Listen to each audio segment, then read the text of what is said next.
Hey there, folks. This is Misadventure here today with the 12th developer diary for my Imperator Rome overhaul mod project, Hegemony. It's been a number of weeks since my previous video developer diary, so apologies about the delay. I have been updating the Hegemony Discord a bit more frequently, so you can join that by clicking the link in the description to follow along with that if you're interested. But as for the reasons for the delay, number one, I actually have moved. As you may be able to tell, I'm in a new space. I just got my recording set up this morning, so I finally managed to get my microphone set up and everything arranged on my newly purchased desk, so that's pretty good. And pretty excited to have this setup going once again. I also have been very tired during the week from work, so I've just not really had the energy to do a lot of Hegemony work or make this developer diary up until now. And I've also been waiting to reach a good natural stopping point with the rework that I've been doing to a pretty big thing I'll be showing off in this developer diary concerning region and province layouts. So that took quite a lot of work to redo, but I'm pretty happy with the rework, and I think it's going to make for a more cohesive Hegemony experience for the final release version of the mod. So having said that, let's hop in here and I will show off what I have been working on since the previous developer diary. The main thing I want to show off in this video is that sort of geography rework, as well as some work I've done on the most common kinds of governments in Hegemony, republics, and oligarchies. So with that in mind, let me first hop into someone kind of out of the way. Let me just pick someone random over here, as I initially just want to show off the map stuff that I've done. So number one, this is not new information if you've been following on the Hegemony Discord, but at least compared to the previous developer diary, I do have more stuff up here on the Thracian coastline. This is actually still work in progress as I continue to kind of reconceptualize how the Odrysian kingdom is going to work. I'll probably finish this up after this developer diary and talk about it more in the next developer diary when I give more information about my sort of vision for the Odrysian kingdom gameplay experience. But essentially along the coastline you've got a bunch more of these city-states. Some of them are not localized yet. As you can see, I've got some of these Middle Eastern tags that I brought over. I'm using and recycling to be more of these city-states, as I just don't have enough tags in the area. I have to sort of plunder them from all over the place. You can see giant swathes that are tagless where I've taken some of those those tags over here. But anyways, I have in summary reconceptualize the Odrysian kingdom from one single tag that has a super long, narrow border along the edge of the map here to a slightly more realistic depiction for this borderland area from the time of a bunch of the composite tribes, because the Odrysian kingdom in this area wasn't exactly one Odrysian state of Odrysians, but rather a bunch of different Odrysian tribes, or Thracian tribes, that were subject to the Odrysian kingdom, who was much further inland, as I talked about previously. So I haven't exactly finished getting this worked out. There's probably going to be one or two more tribes over here. You can see that I actually had the Odrysian kingdom tag that I renamed to one of the composite tribes, and I've been sort of splintering away individual tags from there. But either way, there's going to be around 5 or 6 different Odrysian tags that are crammed into the corner up here, and they're all going to have the same basic gameplay experience where you are playing as basically an advanced kind of tribal nation. You're very militaristic. You're able to interact with the Odrysian kingdom through some special UI elements, which is going to be off-map, of course, and you're able to either Hellenize and become more sort of civilized and perhaps even form a Odrysian republic or oligarchy or something kind of like that, and maybe even develop relationships with one of the leagues or something. Or you can maintain your tribal ways, you can maintain your relationship with the Odrysian kingdom, and be rewarded with giant tribal armies that the king sends down to help you out in fighting / defending from the local Greek colonists. Lots of cool things there, and all of this will integrate into the Odrysian kingdom's essentially unchanging diplomatic stance on Macedon, which is to say they don't like Macedon, and anything that you do that is pro-Macedon or even really pro-Greek will upset the Odrysian kingdom off-map and result in them turning the other on-map Odrysian tribes against you or sending armies to attack you, forcing you to perhaps even seek the protection / subjecthood from Macedon or some other powerful Greek nation in the area like Atheni, given that all of the colonies here are Delians and also have close relations and sometimes are colonies of Athenai, basically the Odrysian experience here is about being in between a couple different sort of competing powers in an interesting sense. The Odrysian kingdom off map, Macedon, who is your supposedly your enemy, although these local tribes may not have the same hatred that the Odrysian kingdom itself does. And then major thalassocratic powers like Athenai can of course get involved. So again, I'll talk more about the specifics in the next episode once I finish working on it, but that's my basic vision of how the Odrysian kingdom tribes will work. So having said that, let's now turn to the real focus of this dev diary, which is the region rework. So at first, things may not look that different, and you may be wondering what all this fuss was about, but I've actually gone through and very meticulously redesigned the layouts of all of the regions, and especially all of the provinces. And if you're wondering about the colors, all of these regions up here are different regions. It's a bit hard to tell because they're all sharing the sort of gray or black color scheme. That's because I'm coloring each region in relation to, as of 431, the most powerful or important tag in the region. So for example, the Attica region, which is entirely comprised by the Athenai tag, shares the same color as the Athenai tag. Euboea, they have the same color as Chalkis, probably the strongest of the Euboeans. Isthmos, for example, has Corinthos' pink color scheme. Laconia has Lacedaemon's red color scheme. Elea has the Elis color scheme, so on and so forth. But where this gets interesting is when we get into the provinces. Now, here's the region map mode, and here is the new province map mode. You'll notice that I actually have changed it so the provinces share the region colors. Now, the reason for this, there's two reasons. Number one, I think that this just visually makes it easier to make sense of what you're looking at, as previously, with no preset colors, every province just had a random color, and it was really visually chaotic, and especially difficult to make sense of which provinces were within which region. In Hegemony, for reasons I've talked about in previous dev diaries, including mechanics like regional leagues, regions matter a lot more than in the base game, and most of the culture groups are region-specific. You can see the culture groups that I worked on already. I haven't really done more work than this quite yet, but the culture groups over here are very, very tied to the regions, and generally, the general rule is that it's most of the time one culture group per region or so.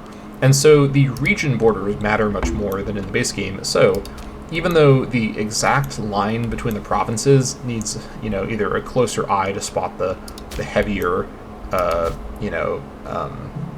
borders here, or you have to click on it to sort of see where these borders are, I think that the trade-off here of having a cleaner idea of what are the actual provinces in each region does help a bit with the visual cohesion. For example, looking over here, what are the borders of Arcadia? If you know that Arcadia is the green one in the middle, it's extremely easy to figure it out just by looking at it super quick. You don't need to flip back over to the Arcadia, or to the region map mode to see this.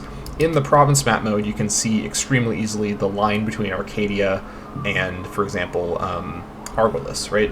And this is just something that I think really improves the visual cohesion of the province map mode, given that the scope of this mod is about deepening a smaller area of the map in terms of complexity.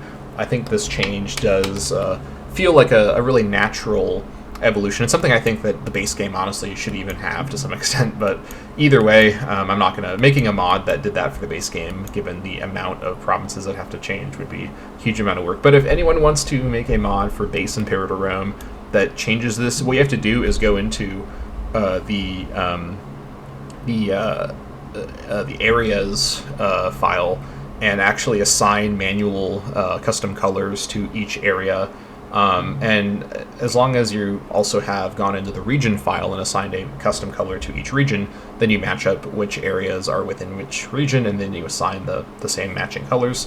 Anyways, so in terms of the actual changes I've made to the geography, and by the way, again, here are all the provinces in these areas. I just don't have colors assigned yet because of I haven't designed the flags for anyone up here. I could do the Macedon colors, I guess, but I'm not sure I'm going to do that. I have made some changes to the layouts and things, so I'll kind of work my way from the south to the north. Laconia and Messenia are pretty similar to what they looked like before. I've given more territory to Laconia, which is, I think, a bit more accurate to the 431 start date. And I will say, by the way, the overwhelming kind of guiding principle of the changes I've made from what I've shown before is for historical accuracy. That's the main thing I've been making tweaks to, or for historical accuracy, or for 431, or for better, kind of more natural province designs. As previously, before I did this big rework that I started after Dev Diary 11, I was setting up lots of like 3-tile, very tiny, provinces, or I tended to have provinces be in increments of 3, and this wasn't really like a purposeful thing, but it was just kind of a weird sort of OCD thing I started doing, and I just kept doing it, where I'd have 3 tiles per province for small ones, or 6 tiles or 9 tiles, and this resulted in some pretty wonky looking provinces that didn't really fit the flow of the land around them. So what I've done is I've gone back through with a bigger focus on creating provinces that flow with the geography around them and can be any size, but tend to be larger than what they were before. So I have very, very few like super small provinces. Obviously, like island provinces can be quite small, and there are a couple that are a little on the smaller side, but most provinces are at least 6 and often more tiles in size, which is more similar to the base game, but it's actually still less than Bronze Age. In Bronze Age, many provinces are like 8 to 9 plus, so this is in between my original vision and the Bronze Age. I'll show you like some random, like some of these Bronze Age provinces are gigantic. I mean, maybe these ones are not the best example, but many of them are like, 8 or 9 or so. So anyways, coming back over here, the Lacedaemon, or I should say the Laconia Messenia division, and something I will talk about as well, because this is something I have a few posts about on the Discord that I guess I'll mention here. I've also kind of conceptualized how Lacedaemon's Helot system will work, and this isn't really in the game yet, but basically, and I've not actually designed the cultures to represent this, but the basic way it's going to work while I'm talking about this area down here is that in Lacedaemon, there's going to be essentially to represent the unique ways that Helots worked for them, there's going to be essentially at game start, 2 simultaneous Helot mechanics, or sort of dynamics. Number 1 is going to concern the Laconian Helots. So Lacedaemon and the Lacedaemonians are a culture who live, around here, around the Lacedaemon city, obviously Sparta, and they have a presence in much of the territory that they own, right? But there's also sort of local minority cultures. Again, I don't have it set up yet, but basically different cultures from the Laconia culture group that the Lacedaemonians are also from, who are native to the Laconia region, right? So you've got people, for example, from Cythera, or people from Malaya, people from Kynoria, the Evrotins, the Tynerons, and so on, right? Different cultural groups. And these were early conquered people who were conquered early in Lacedaemon's history and are part of the same culture group. They consider the Spartans, right, the people from the Sparti province, the Lacedaemonians, to be, a different people from them, but within the same cultural group. And their dynamic as Helots is that they basically are more troublesome for the state than regular slaves for other city-states, and also because not all of their population actually are the slave-type population, right? Helot status in Lacedaemonian classical culture was a bit strange, and it's not just that everyone who was a Helot was like an agricultural slave. It was like entire societies that lived in a state of sort of non-citizen status with different classes and whatnot within the society. It's very weird, and I'm not going to be able to really explain it all here because I'm just sort of briefly talking about it, but the basic point is that the first of the Helot dynamics Lacedaemon will have to deal with are the other Laconian Helot populations living in the Laconia region.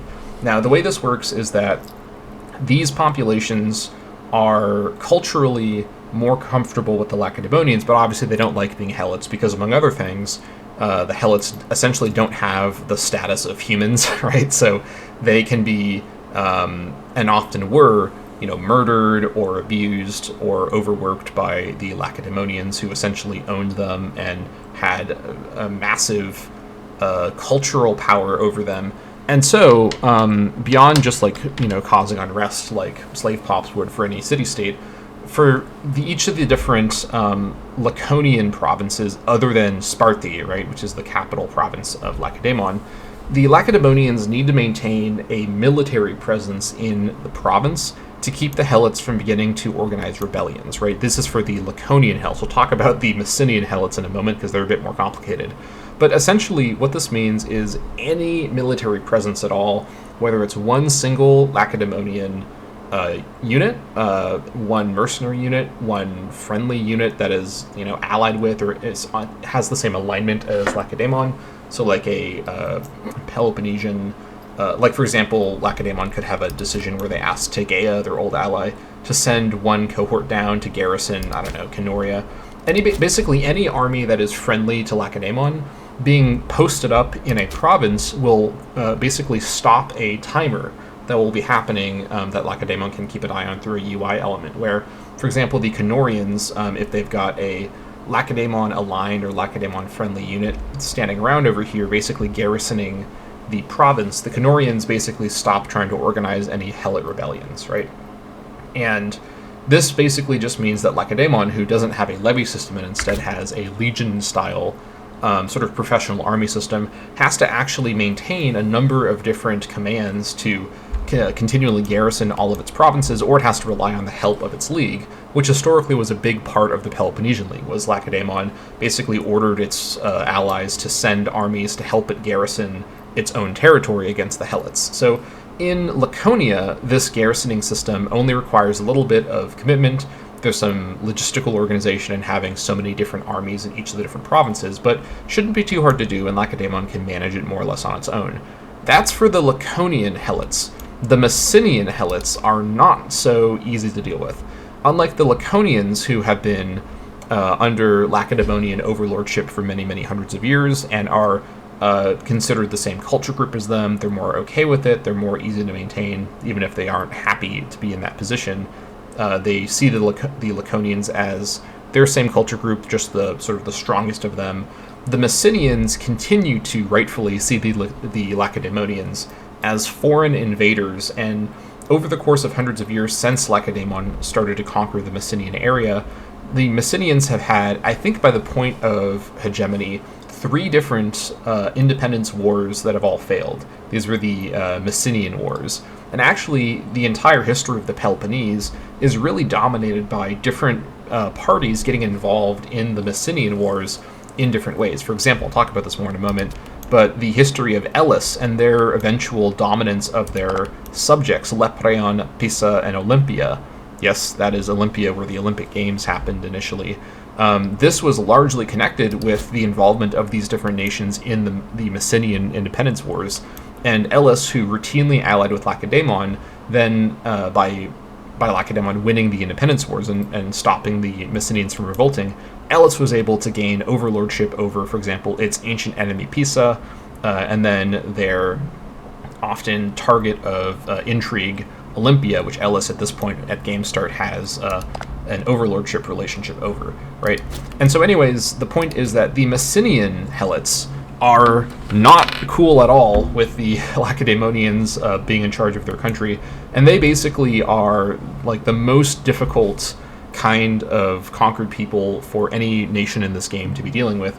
Not only do they have a similar mechanic where they need to have a military presence in their provinces, but essentially, and I think for the Messenians, because they have their own culture group, right, the Messenian culture group, and so they don't need to have like one army per province, they just need to have an army in the Messenia region. However, the Messenians actually need it to be a full army to keep them from advancing towards trying a 4th independence war, right? And essentially, Lacedaemon, or through coordination with the Peloponnesian League, has to organize and maintain basically a full-sized army to stay garrisoned in Messene or in Pylos or Asine, one of the major cities around here. I don't know if those are going to be the exact ones, but actually I think Methone may have been the larger city. I haven't adjusted the cities yet, but either way, Lacedaemon has to maintain an enormous army in Messenia to keep the Messenian Helots from advancing towards a rebellion.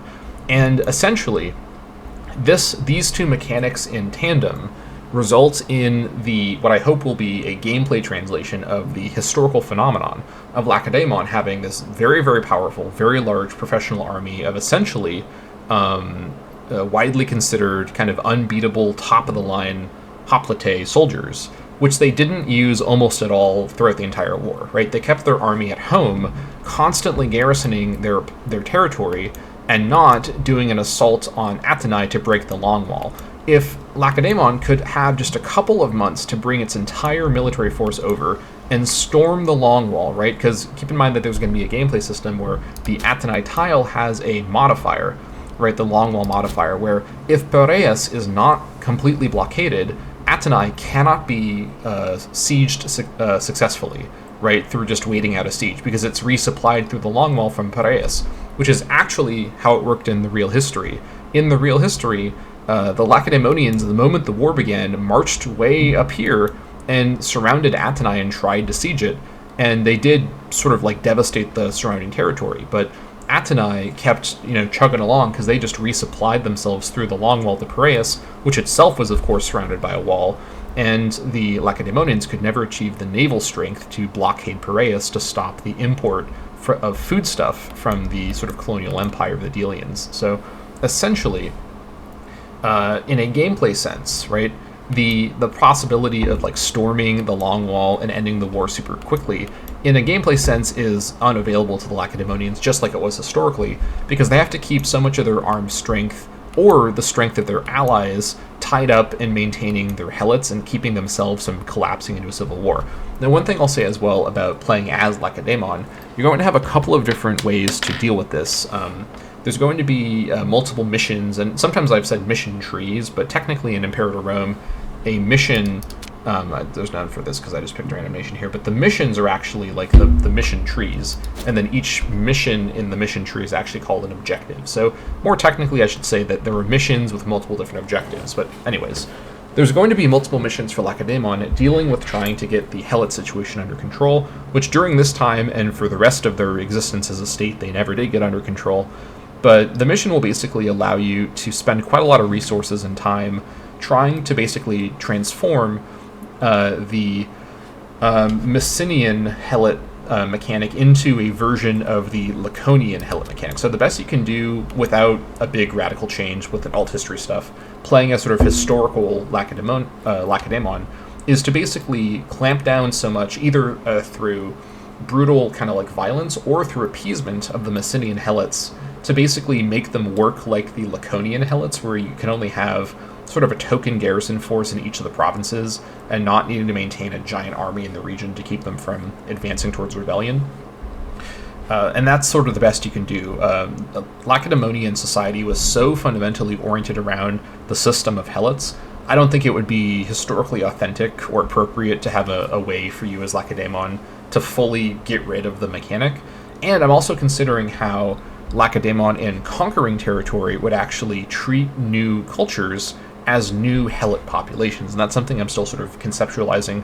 One way that I may go about this is that basically new territories that when you're playing as Lacedaemon you directly conquer, they basically have the Laconian-style Helot mechanics as well, where they basically have, you need to maintain military presences to avoid Helot rebellions. Now, what I will say as well about why would you ever play Lacedaemon if they have to deal with the Helot mechanics is that the conquered populations, because they are treated as Helots, are going to have basically different mechanics or different dynamics than regular conquered cultures, right?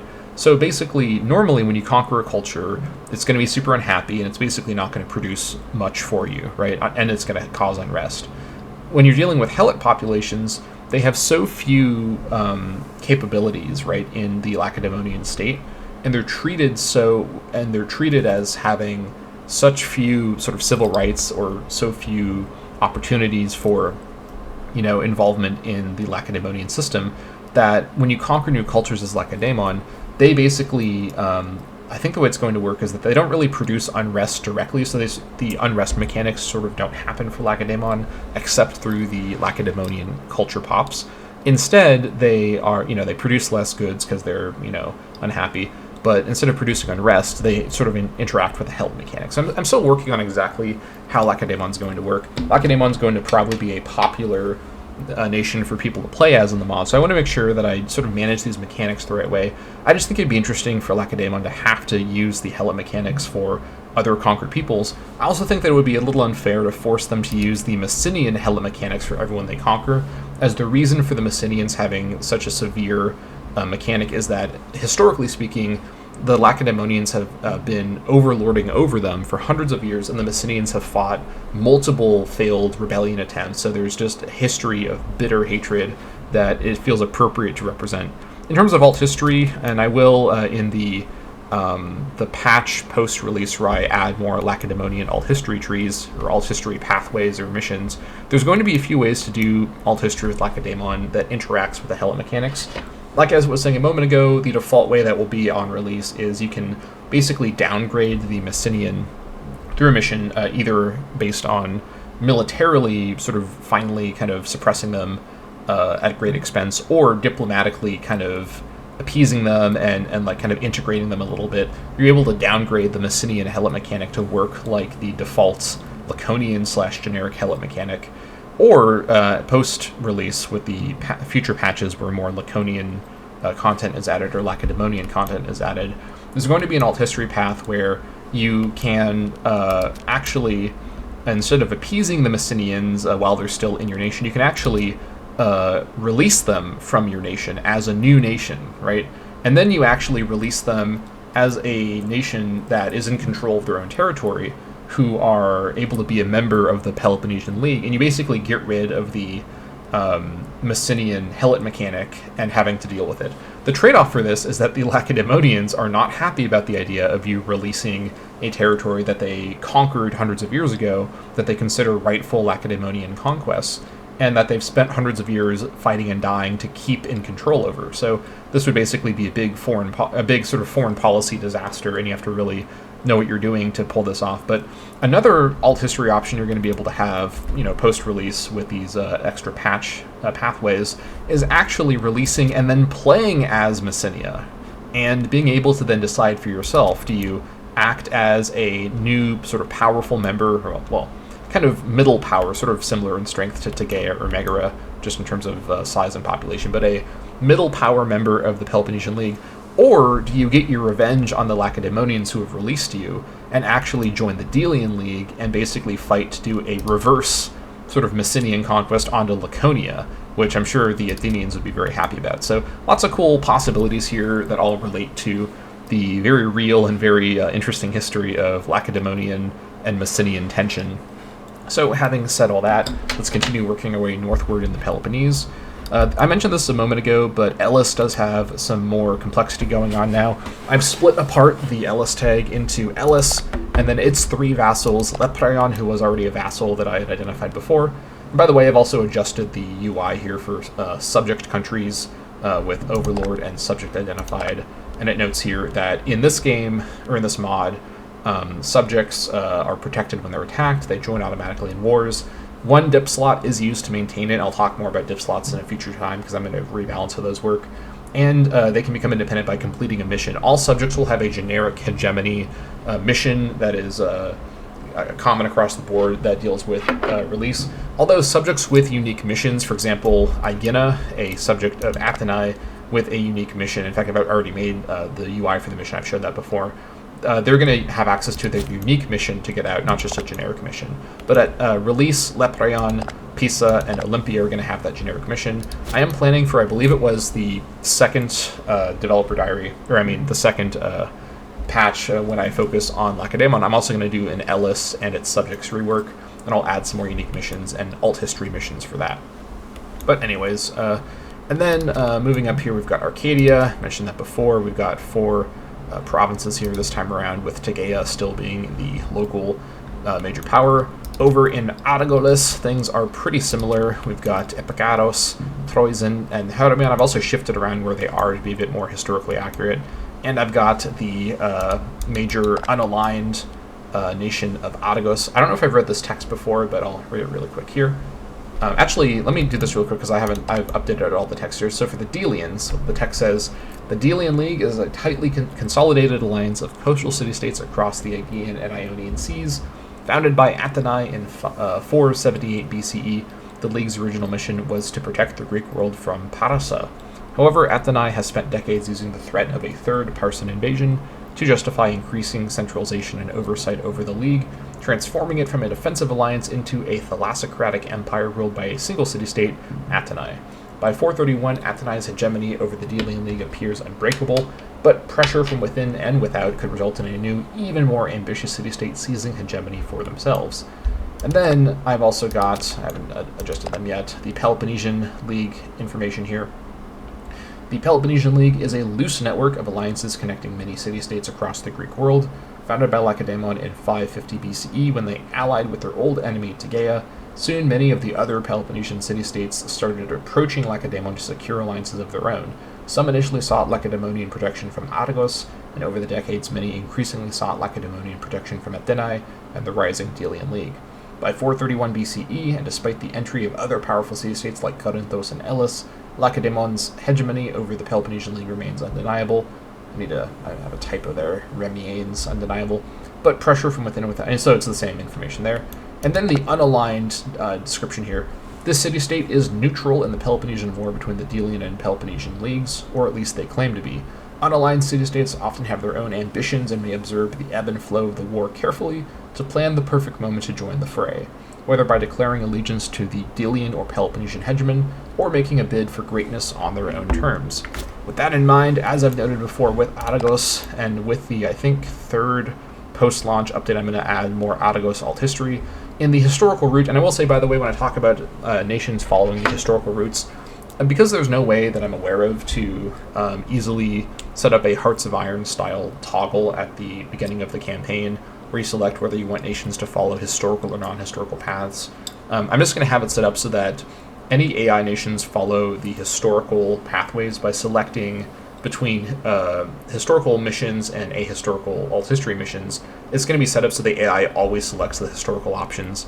But basically, Argos' historical option is, at the start of the game, to remain neutral, and then eventually to join the Delian League, or at least become Delian aligned to some extent, basically. But either way, Argos, as I've talked about before, will eventually get an alt history mission tree where you can actually switch to sort of playing as Mycenae and reforming the Mycenaean or the Mycenaean sort of Greek civilization from Mycenae using the Argos nation as a starting point.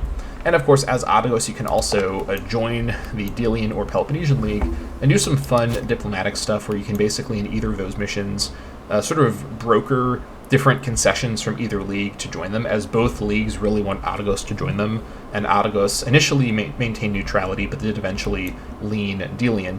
So, for example, playing as Argos, if you do the realign with the Peloponnesian tree, you can basically join the Peloponnesian League in exchange for example, Lacedaemon forcing the other Argoless nations, all of whom are Peloponnesian aligned, to become Argos subjects. Whether or not these guys agree with that, that is something that you could ask for as a Peloponnesian-bound Argos. Or if you're playing Delian, you can basically maybe have some sort of concession with Athenae, where Athenae agrees to hand over former Argos colonies like the colonial state of Argos up here, who's in the Delian League, and basically Athenae can force the other Argos, which is in their league, to become directly controlled by Argos. So, things like that, right?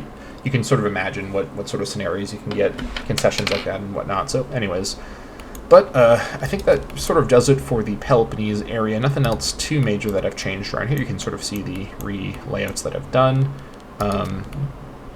Yeah, and then over here we've got the Acarnania and Aetolia regions, which are similar shaped. I have added Onedae to the, or rather I should say Onedae to the Acarnania region, as I have found at least a source that says that during the classical period, despite this being on this side of the river, this was actually considered part of the Acarnania region, so a bit of a small change, but it does make the region difference look a bit more cohesive, so I'm totally fine with that.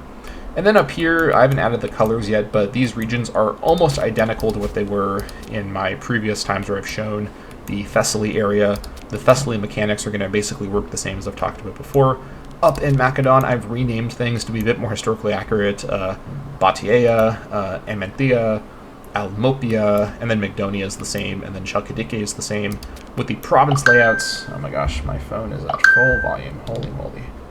Sorry about that. With the province layouts all being adjusted, of course, anything that's not in black up here I've not touched quite yet, but you basically get the idea with the layouts of the regions and provinces. Now, having said that, let's go ahead and hop into a democracy and then an oligarchy, and I'll show you the government reworks that I've done in those areas. This is possibly going to be a little controversial, as I know many people don't really like playing as republics in Imperator Rome, and in this mod, both of the two most common kinds of governments you can play as, democracies and oligarchies, with the note that major participants in the war like Lacedaemon and Macedon were not either. They were both monarchies, Lacedaemon being I guess a double monarchy, a duarchy, I don't know. I'll work on that later. But anyways, essentially both, so in Hegemony, the two most common government types, democracies, most of which are in the Delian League, and oligarchies, most of which are in the Peloponnesian League, are basically both republic-style government forms. Now, there's going to be quite a few dynamics going on. Let me just hop into Atheni to show you an example of how democracy works in Atheni. And basically, at the moment, I haven't designed a special Athenian democracy thing. I'm modeling all the democracies, or the sort of the democracy government type, off of the Athenian democracy. But basically, here is a look at the screen for a democracy, this one being Atheni. Now, ignore for a second the age of this guy here, as this is I've not added Pericles quite yet. But let me first show you the democracy information here. So, democracies and oligarchies are both what are called polyarchies. That's the type that they are. Think of that sort of like the republic versus monarchy type. So, there's polyarchies, and then there's going to be monarchies, of which includes monarchy-type governments, like the... there's going to be a couple variants, like Macedon's going to have I think an aristocratic monarchy or something kind of like that. Sparta's going to have its double monarchy thing. And then you've also got a kind of monarchy called a tyranny, which some of the city-states may have at the start, and many city-states can join into or conform into. We'll talk about tyrannies later. But as for polyarchies, there's two basic kinds. There's democracies, and then there are oligarchies. For example, Megara has been set up already with a oligarchy. So let me talk about the democracies first. So democracies are a type of polyarchy, which means rule by multiple.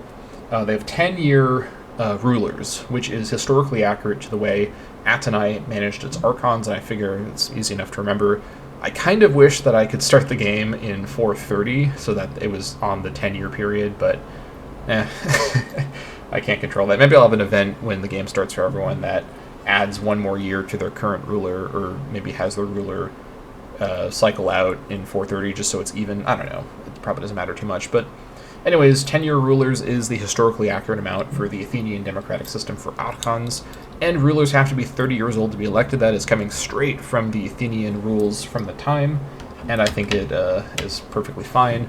Of course, as it notes there, every government type is going to have one of each of those kinds of priorities. Remember, the priorities are this system here that I have not really worked on quite. Ignore this giant block of text for the heritage. I'll talk about that some other time.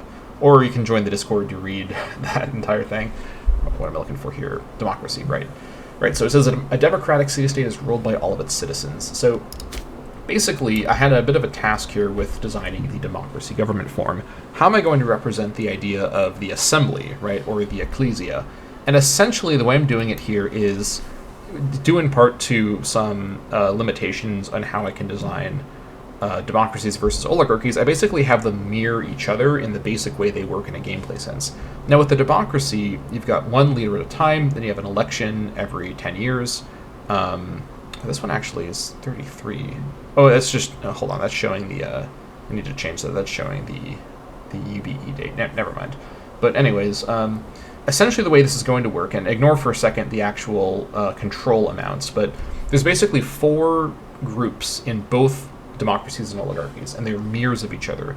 So for democracies, you've got 4 groups that are all voting blocks. So you've got the stratocratic voting block, the plutocratic voting block, the democratic voting block, and the theocratic voting block. Now I've removed, by the way, in the background the seats UI element because there's just too much going on the screen with all 4 of these factions. But basically, but you can still keep an eye on the strength by just looking at the control numbers, which are just right here. So I don't think the seats are that helpful anyways. But essentially, there are these 4 factions that represent different groups of the assembly. Keep in mind that in a Greek democracy, right, we're talking about Greek classical democracies, including, in this case, Athens, this was a literal assembly of the citizens. There was no representatives there. This wasn't a republic, no representative democracy. This was direct democracy. The citizenry of Athens physically sat in the big assembly and physically voted themselves by casting lots that were then counted. Now, of course, they elected people to represent them, like archons and many officers, so it wasn't like they, as a group, made all the decisions of the city-state. But the actual process of the voting was done directly by the citizens, and that's the whole point of a democracy during this period. So to represent this, again, each faction here is a voting block of the ecclesia, right, the assembly. And essentially, and I'll just read these here, the stratocratic voting block, which is I'll read it here, of the ecclesia supports militarizing the city-state, whether to defend themselves from the war now engulfing Greece or to project the power of their polis. The citizens who vote in this block will support candidates of higher marshal, and that's going to be a mechanic. I've not really created that yet, but the way this is meant to work is that essentially the candidates put forward by each of the voting blocks is going to have as their highest stat the favored stat of the block, right? So the stratocratic voting block likes martial characters, the plutocratic voting block likes finesse characters, the democratic voting block, which is basically the sort of ideological political voting block, with the oligarchs having their own oligarch-oriented version of it called the aristocratic faction, but the democratic voting block likes charisma characters because they're swayed by oratory skill, and the theocratic voting block likes zeal. Now, in my opinion, this is a fairly appropriate representation of the main political interests of this time period, where you had a stratocratic or kind of military-oriented group, you had the plutocratic group, the merchants and whatnot, you had the sort of ideological, sort of Pericles-style characters that were very ideologically concerned about democracy, and then you had a kind of religious theocratic group that really just cared about festivals and rites. So the basic way this works is that on top of each of these 4 factions having a control amount, I think I may, for simplicity's sake, start every game with a script where everyone starts with 25% per faction or something kind of like that. And I'm going to adjust how the control changes with elections, because in the base game it changes a lot per election. I don't really think that makes a ton of sense, but anyways, the main thing that's going to affect the control and the happiness of the different factions here are an enormous number of events you're going to get, basically where the different sections of your government come into conflict or want to sort of have an input on choices you make. So, for example, you can get an event where you have some religious festival that is scheduled to start soon, but you're in the middle of the Peloponnesian War, and you don't really have the manpower to have people go and spend time doing this festival or the resources to do this festival. So you can decide, for example, to pick an option from a list of options where the festival you do it in a perfunctory way. You sort of don't really put a lot of work into it, and everyone's kind of okay with that. Or you can cancel the festival and redirect the, or let me back up here. If you do the perfunctory festival, how should I phrase this? Let me back up here. With this sort of festival example, I'm trying to think about how to, I haven't planned out this specific event, but the basic way it's going to work is that you have an option where, for example, you redirect the resources to support the war effort, and the stratocratic faction likes that, and they gain approval, but the theocratic faction doesn't like that, and they lose approval, right? Because the theocratic faction cares about the festivals being observed correctly, the stratocratic faction cares about military organization, right? Or you sort of do the opposite. You go all in with the festival, and you spend a lot of money on it, but then less resources are directed to the military. The stratocrats become upset about that, right? And their approval goes down, stuff like that, right? Or, for example, you can get decisions, and this is where all these different systems coexisting allow for really interesting decision making, where, for example, you could get a pop-up decision where you have to decide to switch from seasonal warfare to irregular warfare. This should be on seasonal by default, and the stratocratic faction likes irregular warfare because it gives them, it's allowing them to have more influence in how, or irregular warfare puts the city-state in a position where the stratocratic faction has more kind of influence over when they're listened to, right? So they like irregular warfare. But the theocratic faction like seasonal warfare. I know I just did another stratocratic-theocratic dispute, but you get the idea, right? Another example might be you get a diplomatic pop-up as Atenai that, I don't know, some random oligarchy that's in the Peloponnesian League. Like, I don't know. Let's say Epikaros, who's a Peloponnesian oligarchy.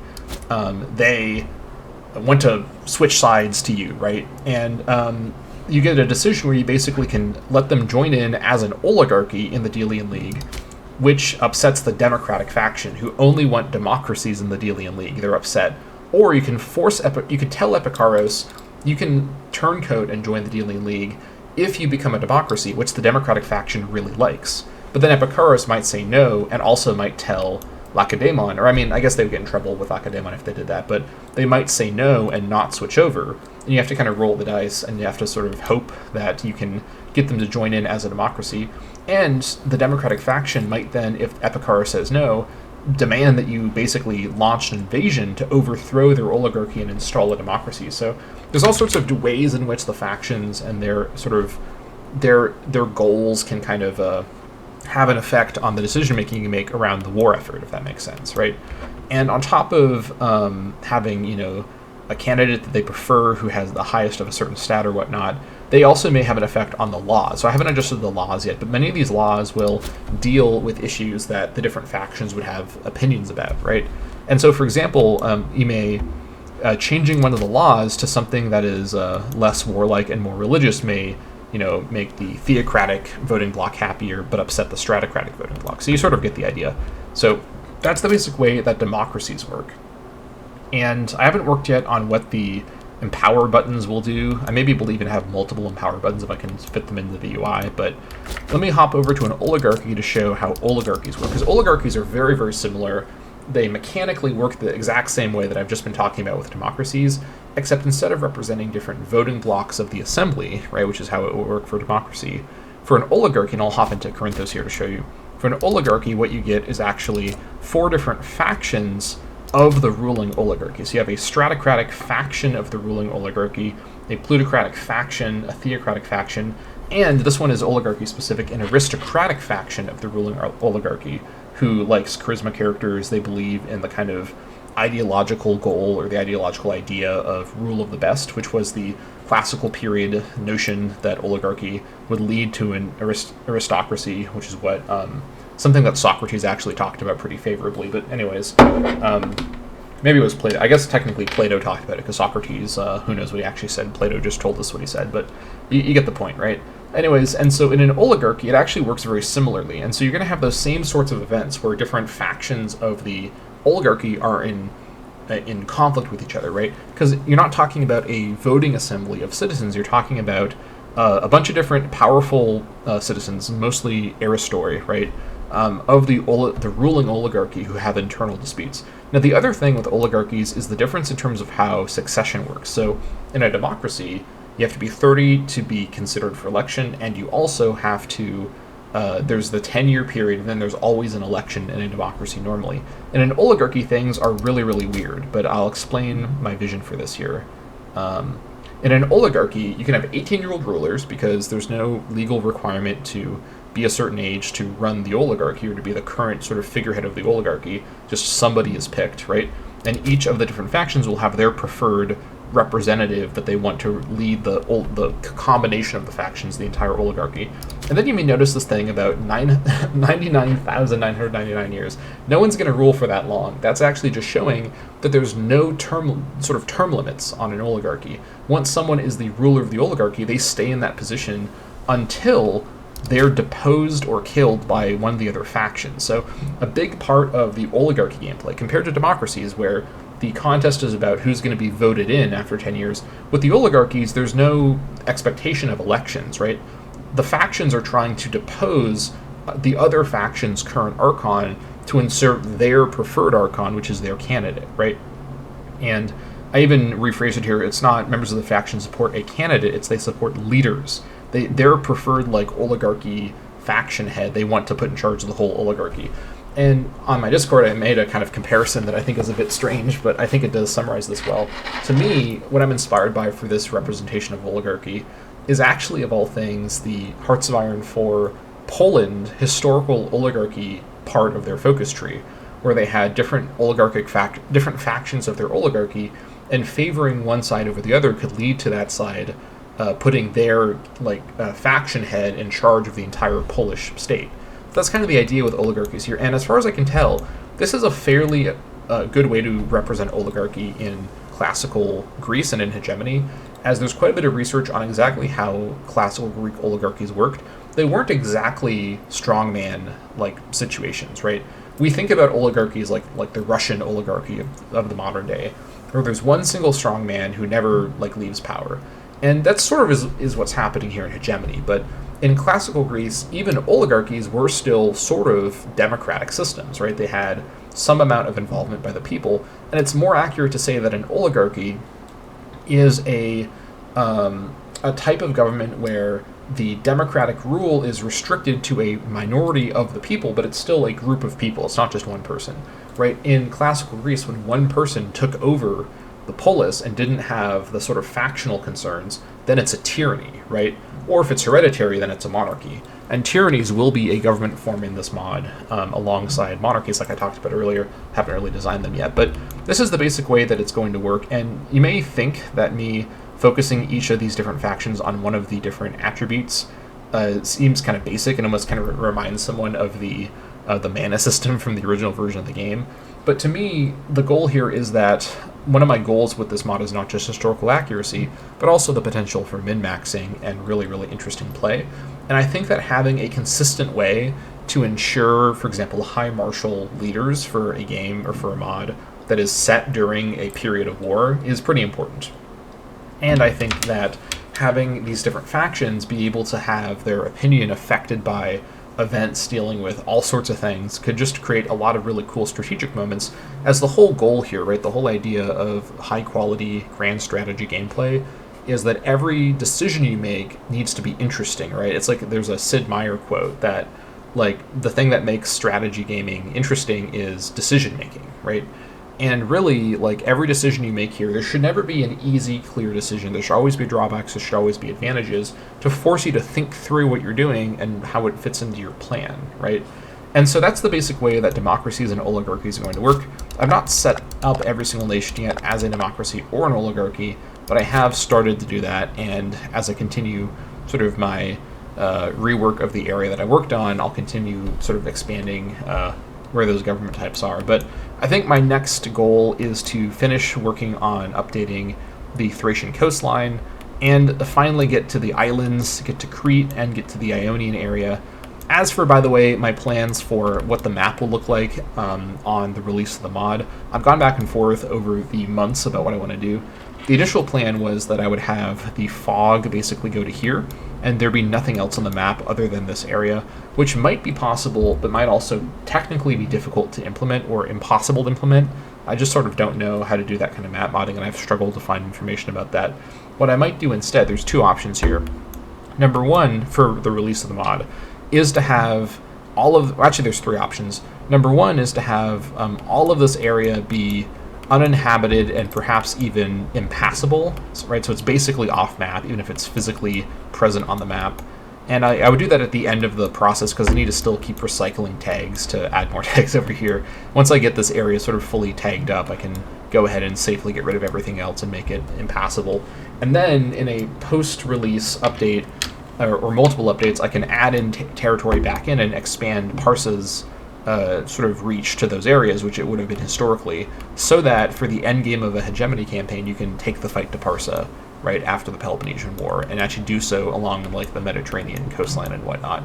Option two is that I actually do that work before I release the mod and have Parsa start off in control of all the rest of the territory, which it basically would have been, maybe not all the way down here, or have more realistic client, like the Egyptian client kingdom, which is an enormous amount of work that's going to slow down the release of the mod by a super long time. Don't really want to do it like that, especially because the goal of the mod is to focus on the Aegean area and not really to focus on these other areas. I'd have to do the region and province reworking that I've been doing over here, which would just add an enormous amount of time, and I just don't think anyone is super, super excited about that prospect. Option 3 is that I actually do, how would I phrase option 3? I guess option 3 and option 1 are the same, so now that I think about it, yeah, these videos aren't scripted, but basically, I think the most likely thing I'll do is I'll have the cutoff be around here. I'll basically, once I finish working on this area, clear out all these tags, make everything over here impassable so that no one can even like travel over here. And basically, if I can't put the fog over here, I'll just, leave it sort of unusable and have other mechanics to represent Parsa being strong. I also may not have Parsa be playable at the start of the mod's release in order to make the rest of the game make sense, because Parsa being playable I think I need to give their AI some really special mechanics to keep them from destroying everything. I need to give the Parsa AI an extreme preference for basically not declaring war and make it hard to declare war on them. I don't know exactly how I'm going to do that, but either way, lots of things ahead, but I have been finally able to catch back up with the reworking that I've done. I'm also going to do some of the flag design for this stuff so I can color in these areas, make the Imperator tribes, and finish off this stuff up here, but that's all going to be what's coming up next for the project. So that's going to be it for this episode of for this entry in my Hegemony Developer Diary series. I appreciate you waiting a long time to catch this one, but finally here and pretty excited to see what's coming up next for the project. Anyways, thank you all so much for watching, and I'll see you all next time.